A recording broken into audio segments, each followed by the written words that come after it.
This is the Physiology for Cardiology podcast, part 2. The overview of today's topics are as follows.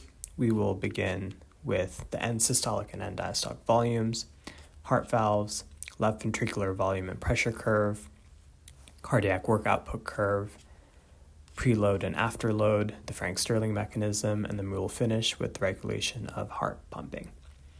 So the first topic is end-systolic and end-diastolic volumes. So the end-diastolic volume is 120 mLs. That is the volume of blood in the left ventricle after diastole. The end-systolic volume is 50 mLs, and that is the residual volume in the left ventricle after systole. That means that your stroke volume, which is the amount of blood that the left ventricle will eject during a single contraction, is 70 mLs. Remember, your normal ejection fraction is 60%. The next topic is heart valves.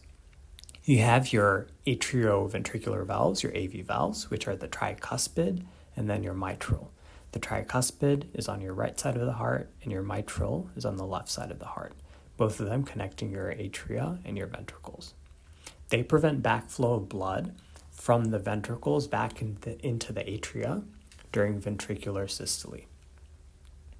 Then you have your semilunar valves. These are the aortic and the pulmonary artery valves, and they prevent backflow of blood from the aorta and the pulmonary artery back into the ventricles during diastole.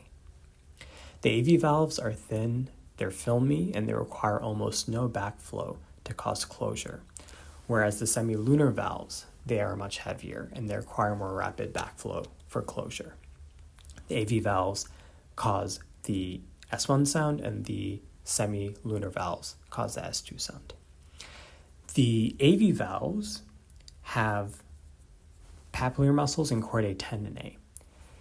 That means during systole, the AV flaps, they won't involute back into the atrium because of the tension that the papillary muscle and the chordae tendineae will exert on the AV flaps. The semilunar valves don't have chordae tendineae or papillary muscles. The semilunar valves, they also have smaller openings, and so that means that the blood flow velocity through them will be much higher, or will be higher than that of the larger AV valves. The next topic is the left ventricular volume and pressure curve. Let's begin with the axes. On the x-axis, you have left ventricular volume, and then on the y-axis, you have left intraventricular pressure. There are two curves here, the diastolic pressure curve and the systolic pressure curve. The way you measure / get your diastolic pressure curve is by filling your left ventricle with different volumes of blood and then measuring the pressure within the left ventricle at the end of diastole and before systole. The way you get the systolic pressure curve is by filling the left ventricle with different volumes of blood and measuring the pressure within the left ventricle during systole. So, what do you need to note from this graph? You should note that for the diastolic pressure curve, the pressure doesn't really increase rapidly up to 150 mLs. It kind of is flat and doesn't increase very much up to 150, but after 150 it increases rapidly. And this just has to do with the fibrous tissue in the heart and the nature of how it stretches. Up to 150, there isn't much resistance, and you can fill blood easily through the atria and ventricles. But after 150, the pressure will start to build up. And this will make it harder to fill the left ventricle with blood during diastole. But remember, the end-diastolic volume is 120 mLs. So that means you can typically fill the heart quite easily without much resistance, up to, because, the pressure doesn't increase much up to 150. Okay. The second thing you should note is that for the systolic pressure curve, which looks like a sigmoid curve, it starts to decrease after 150 mLs. And why is that? That's because the amount of blood that is in the left ventricle and the degree of the amount of blood in the left ventricle being 150 plus during systole will lead to a less optimal degree of overlap for the actin and myosin and the cardiomyocytes. So they won't contract as efficiently and they won't generate as much force and pressure. And that's why you start to see a dip after 150 mLs for the systolic pressure curve. Okay. The next topic is the cardiac work output curve. That is the loop within the prior figure. So, once again, we're focusing on the left ventricle. On the x-axis, you have left ventricular volume. On the y-axis, you have left intraventricular pressure.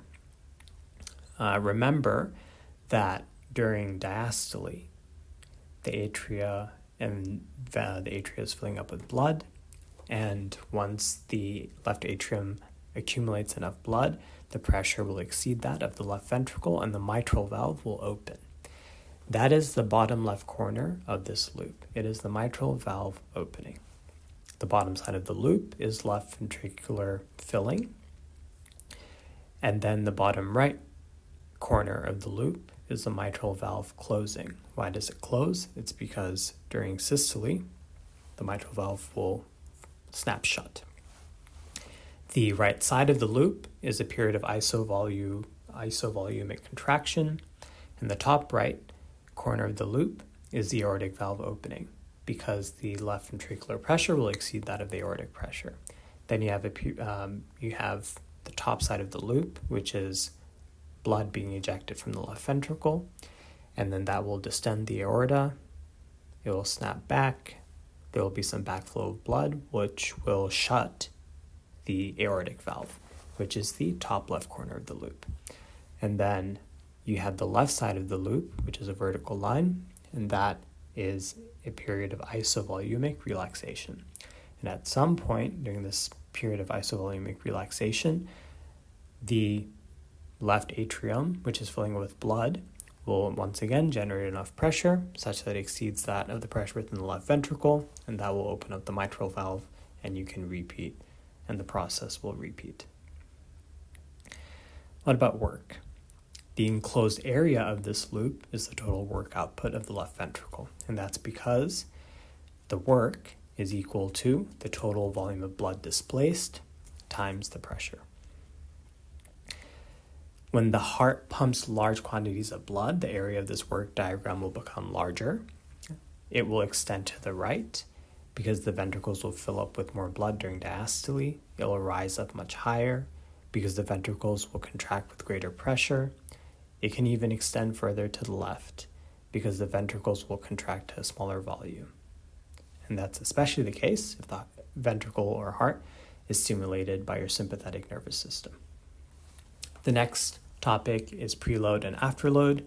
Preload is the degree of stretch of cardiomyocytes at the end of diastole. Because it's not easily and readily measurable, end-diastolic volume is typically used instead. They both correlate. The larger the EDV, the larger the end-diastolic volume, the more the cardiomyocytes stretch, and the greater the contraction. This is referred to as the Frank-Starling mechanism. Afterload is the resistance the ventricles must overcome to eject blood. And afterload will increase in 3 cases. In cases of increased vascular resistance, say because of a drug that vasoconstricts your arteries. In cases of increased vascular pressure, say due to hypertension. And in cases of valvular damage or stenosis, because of the smaller opening, which will make it harder for the ventricle to eject blood through it. The next topic is the Frank-Starling mechanism. Simply put, this Frank-Starling mechanism means that the greater the heart muscle is stretched during filling, the greater the force of contraction and the greater quantity of blood that is pumped into the aorta. Keep in mind, because of the Frank-Starling mechanism, essentially whatever blood that comes to the heart via the veins, it will be pumped out. And that's because whatever extra amount of blood flows into the ventricles, the cardiac muscle will be stretched to a greater degree, and that will cause it to contract with increased force, and that will, eject blood, more blood. The last topic is regulation of heart pumping. You have your sympathetic regulation, which is your fight or flight response. Sympathetic nerves innervate your ventricles and atria.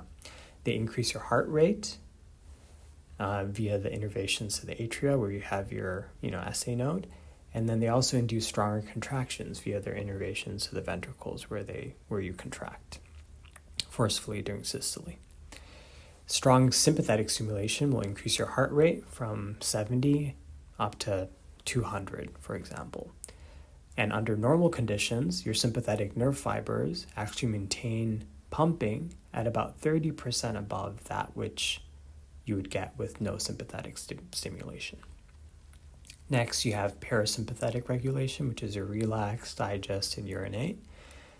That's mediated via vagal fibers that exclusively innervate just your atria, where you have your sinoatrial node that controls your pacing and heart rate. That's why vagal stimulation mainly decreases your heart rate rather than decreasing greatly the overall strength of contraction. Next method of regulation is potassium ions. In cases of hyperkalemia, increased K+ concentration, that will cause your heart to become dilated, flaccid. It will slow your heart rate. It can block conduction via the AV node. It can cause severe heart weakness, abnormal rhythm, and even death. And last is calcium ions. In the case of hypercalcemia, high concentration of calcium ions, that will induce spasmodic contraction of the heart. And that's because contraction of cardiomyocytes is mediated via actin and myosin fibers, which utilize calcium ions to do that. And that concludes the Physiology for Cardiology podcast, part 2.